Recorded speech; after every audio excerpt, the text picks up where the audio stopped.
Berdasarkan ayat-ayat dan hadis-hadis di atas, dapat diambil kesimpulan bahwa orang-orang musyrik seperti Abu Jahal, Abu Lahab dan lain-lain telah melanggar tauhid rububiyah dengan meyakini bahwa sesembahan dan berhala tersebut dapat memberi manfaat, madarat, mendatangkan rizki dan memberi pertolongan. Dalam bahasa yang lebih mudah, orang-orang musyrik telah tenggelam dalam syirik rububiyah. Sedangkan ajaran kaum Wahabi yang menyucikan orang-orang musyrik bahwa mereka beriman dan bertauhid rububiyah secara sempurna adalah kesalahan, kebodohan dan kebohongan. Tauhid Abi Jahal, maksudnya bagaimana? Orang-orang musyrikin dahulu kan Allah sebagai pencipta. Walau saat makhluk Allah itu tauhid kan, mengaku Allah sebagai pencipta, tapi enggak. Jadi banyak sebagian orang memasukkan tauhid seperti tauhidnya Abu Jahal itu cukup mengimani Allah sebagai pencipta, memberi rezeki, menikmatikan, itu mereka anggap sudah bertauhid. Kalau hanya sekedar begitu, Abu Jahal juga orang musyrikin dahulu juga mengaku Allah sebagai pencipta. Kebohongan para ulama Wahabi tentang tauhid rububiyah. Pujian para ulama Wahabi kepada orang-orang musyrik.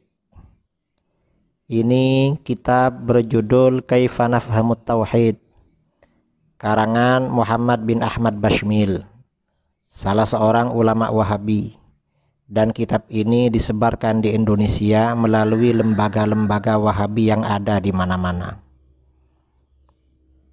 Pada halaman 16 dan 17 ada bab Tauhidu Abi Jahlin wa Abi Lahabin, bab yang menerangkan tentang tauhidnya Abi Jahal dan Abi Lahab. Kata si Wahabi tadi, Bashmil, dalam kitab ini dia mengatakan Abu Jahlin wa Abu Lahabin wa man ala dinihim minal musyrikin kanu yu'minuna billah wa yuwahhidunahu fir rububiyyati khaliqan wa raziqan muhyiyan wa mumitan darran wa nafi'an la yusyrikuna bihi fi dzalika syai'a.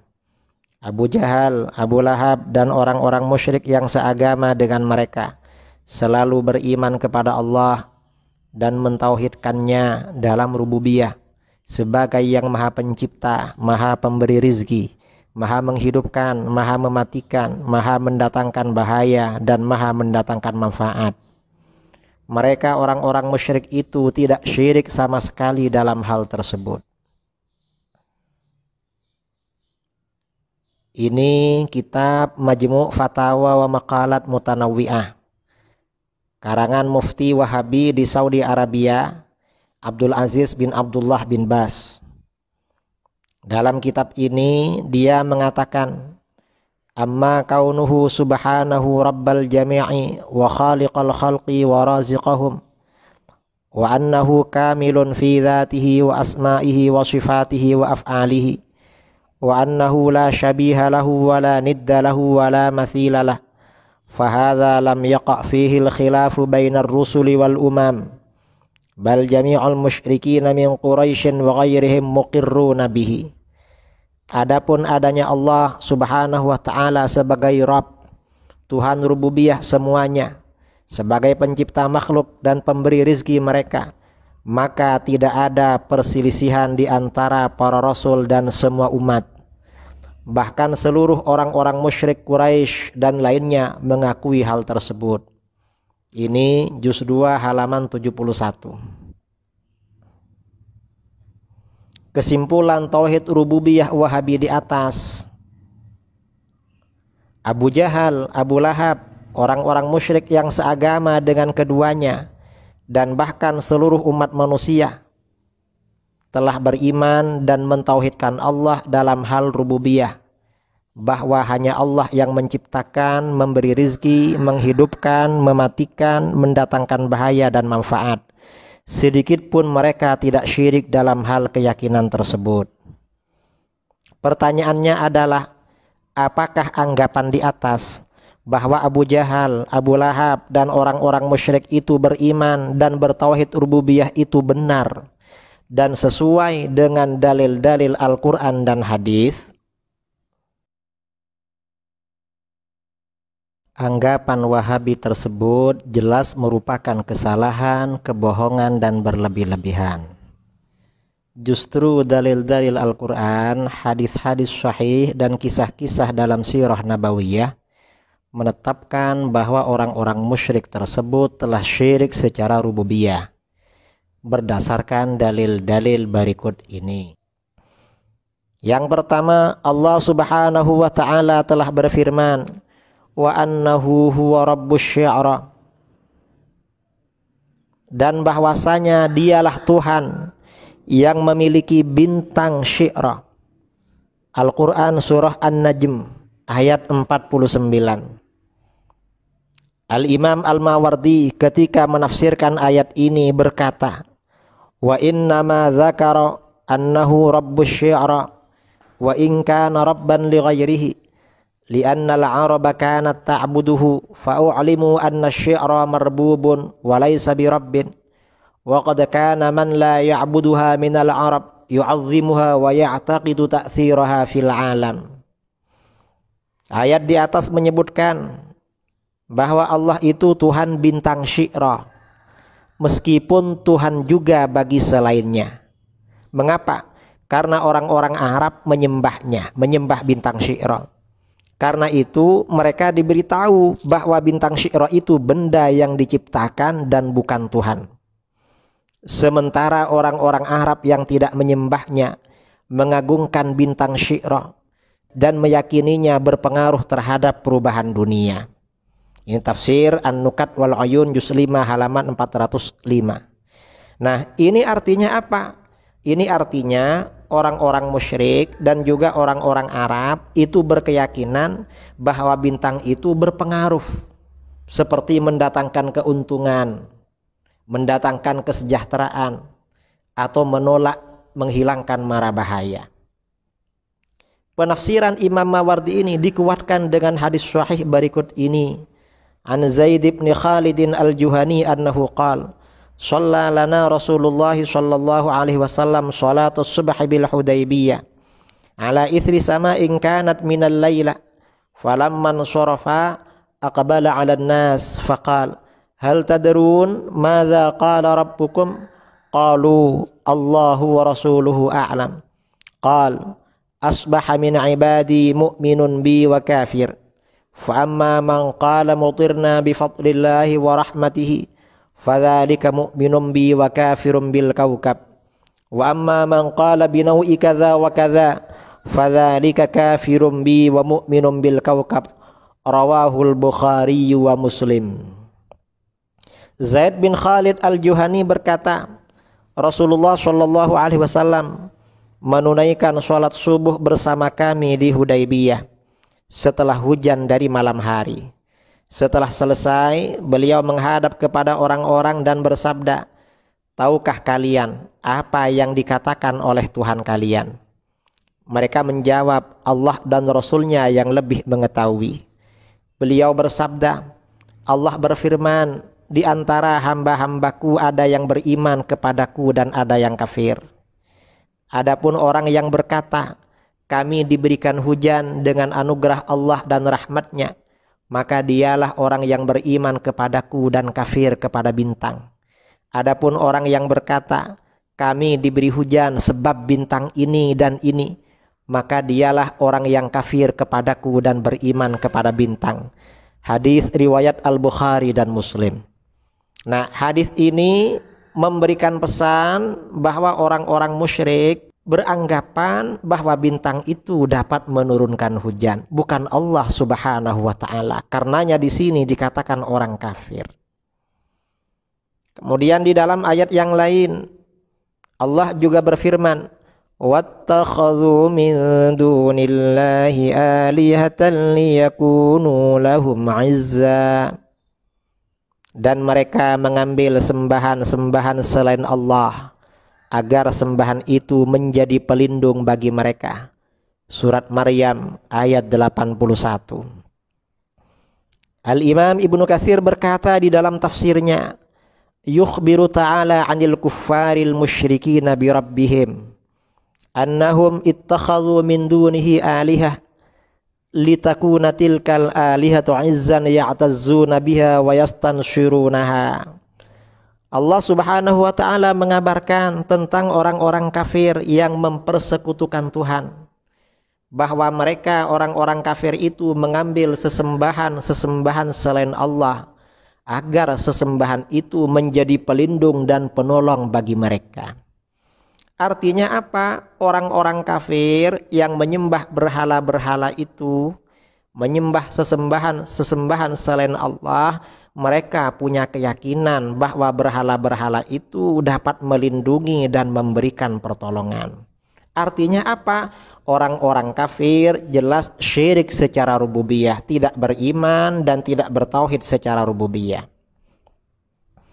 Dalam ayat yang lain Allah juga berfirman, "Wattakhadhu min dunillahi alihatan la'allahum yunsharun."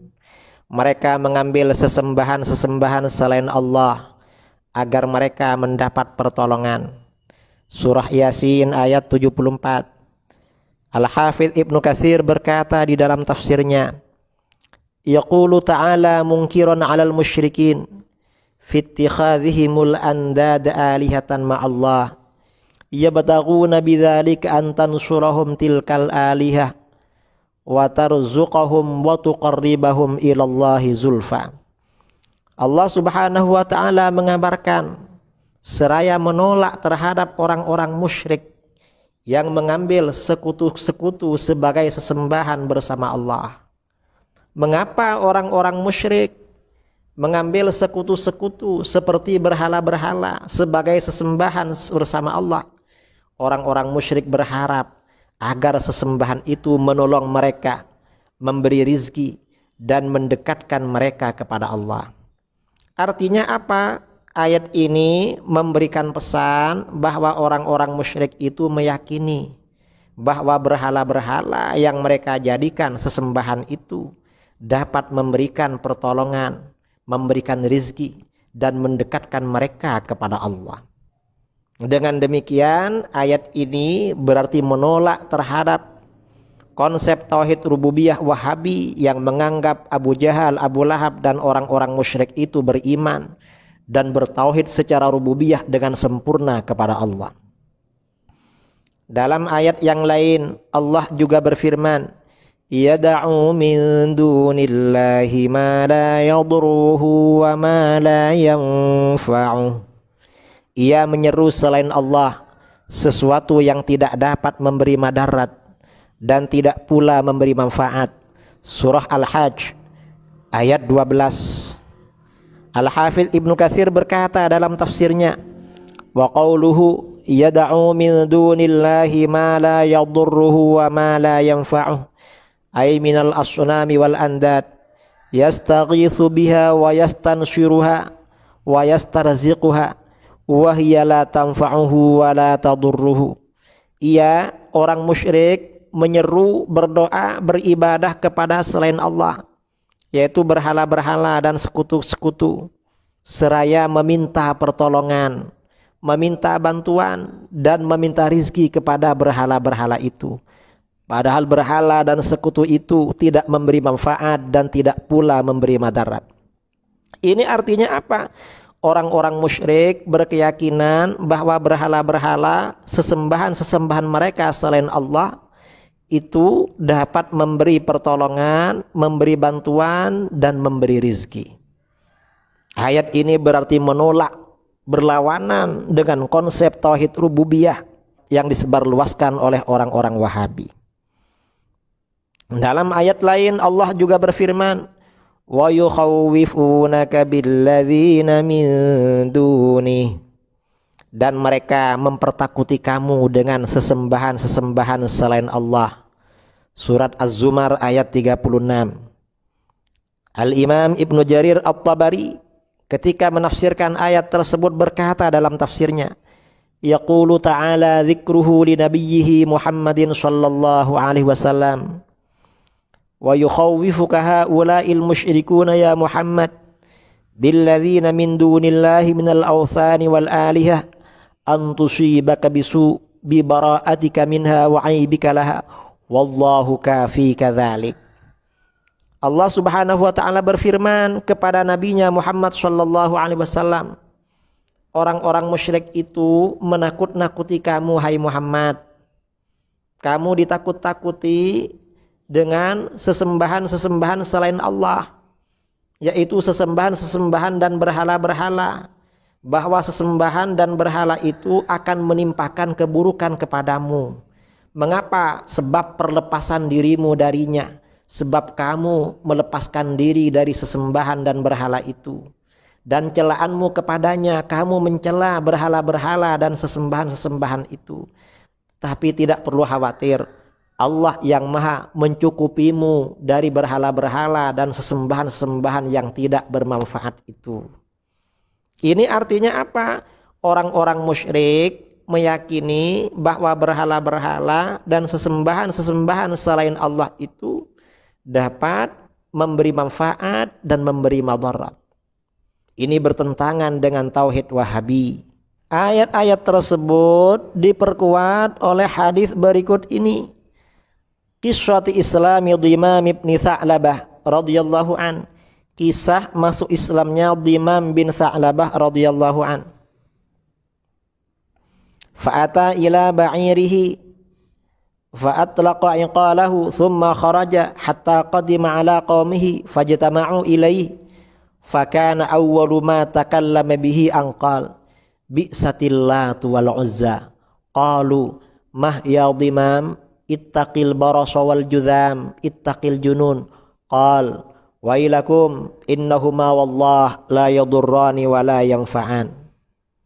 Ia Dhimam bin Tha'labah setelah masuk Islam mendatangi ontanya lalu melepas ikatannya, kemudian pergi membawa onta itu hingga mendatangi kaumnya. Maka mereka berkumpul kepadanya. Lalu ucapan yang pertama ia katakan kepada mereka adalah, alangkah buruknya Tuhan Lata dan Uzza. Mereka kaumnya berkata, jangan begitu Dhimam. Takutlah kamu pada penyakit belang dan lepra. Takutlah kamu pada penyakit gila. Artinya apa? Kaumnya Dhimam yang masih musyrik itu meyakini bahwa sesembahan mereka berhala Lata dan Uzza dapat membawa madarat dan manfaat. Lalu sahabat Dhimam radhiyallahu an berkata, celaka kalian, sesungguhnya Lata dan Uzza demi Allah tidak memberi madarat dan tidak pula memberi manfaat. Hadis ini hadis hasan, riwayat Ahmad, Ad-Darimi, Al-Hakim dan Al-Baihaqi. Kemudian kisah dalam sirah nabawiyah tentang Islamnya sahabat Zinnirah radhiyallahu anha.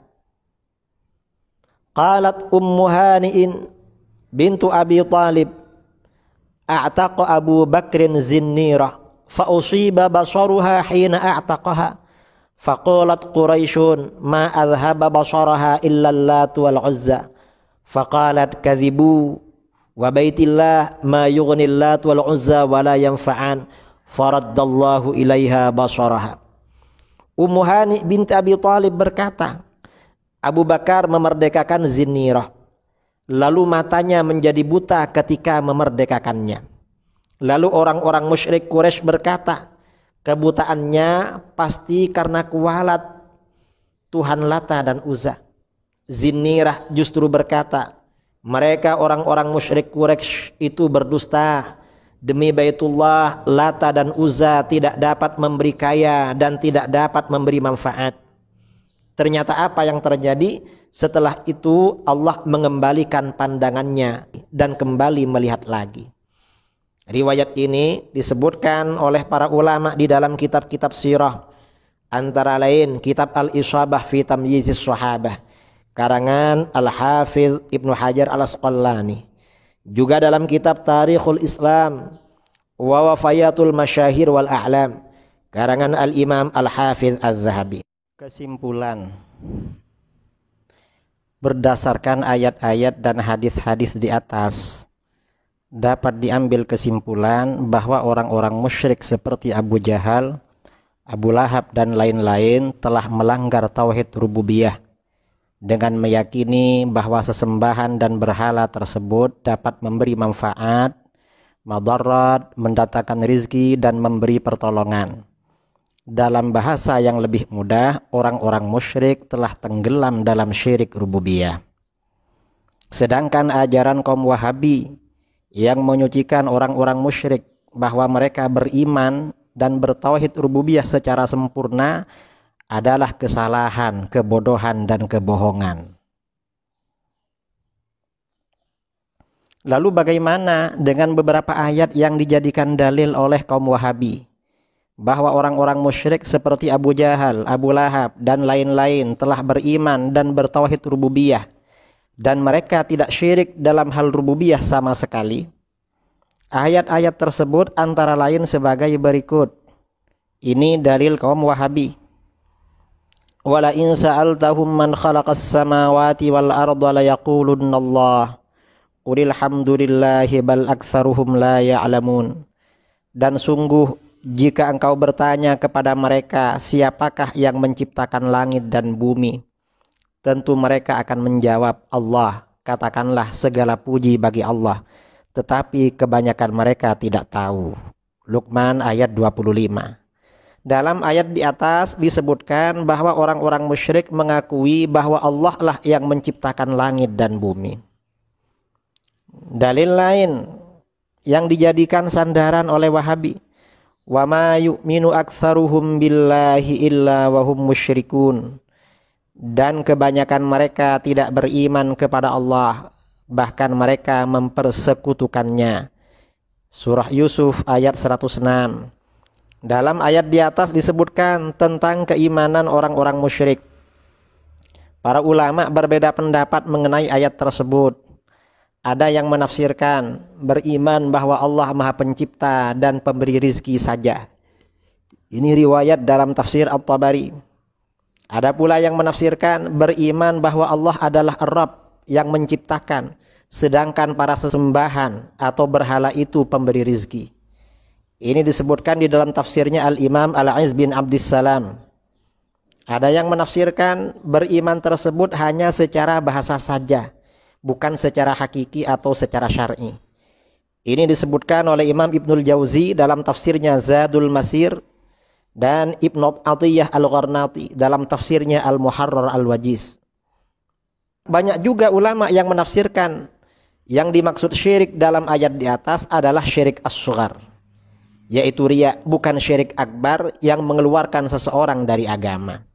Nah, seandainya ayat ini kita ambil pendapat yang sesuai dengan keinginan Wahabi, bahwa orang-orang musyrik itu beriman kepada Allah, Allah sebagai Maha Pencipta dan pemberi rizki. Sebelumnya, ayat sebelumnya disebutkan bahwa orang-orang musyrik mengakui Allah sebagai pencipta langit dan bumi. Maka bagaimana kedua ayat di atas dapat dipadukan dengan beberapa ayat dan hadis sebelumnya dengan pendekatan sebagai berikut. Pertama, di satu sisi orang-orang musyrik mengakui wujudnya Allah sebagai pencipta dan pemberi rizki makhluk yang ada, tetapi di sisi lain mereka juga meyakini bahwa berhala dan sesembahan selain Allah juga dapat mendatangkan rizki, pertolongan, membawa madarat dan membawa manfaat. Ini artinya apa? Mereka masih syirik secara rububiyah. Atau boleh jadi keimanan orang-orang musyrik tersebut sangat labil dan selalu berubah, sehingga keyakinan mereka juga selalu berubah dalam hal tauhid rububiyah karena tidak ada kemantapan dalam hatinya.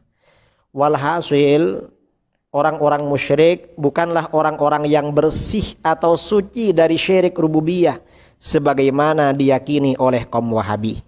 Ini seperti dijelaskan dalam ayat-ayat di atas dan hadis-hadis yang telah kami sebutkan sebelumnya. Dari sini, saudara-saudara, maka kita perlu berhati-hati terhadap orang-orang Wahabi, ustadz-ustadz Wahabi. Kita juga berhati-hati kalau ada keluarga kita, saudara kita, teman kita yang berguru kepada mereka. Mengapa? Karena tauhidnya Wahabi ini menyucikan orang-orang musyrik dari kesyirikan. Menganggap orang-orang musyrik itu beriman dan bertauhid, padahal itu bertentangan dengan Al-Quran dan hadis-hadis sahih. Sementara di sisi lain orang-orang Wahabi ini membid'ahkan, menyesatkan, mensyirikkan dan mengkafirkan saudaranya sesama muslim. Seperti kami terangkan dalam episode sebelumnya.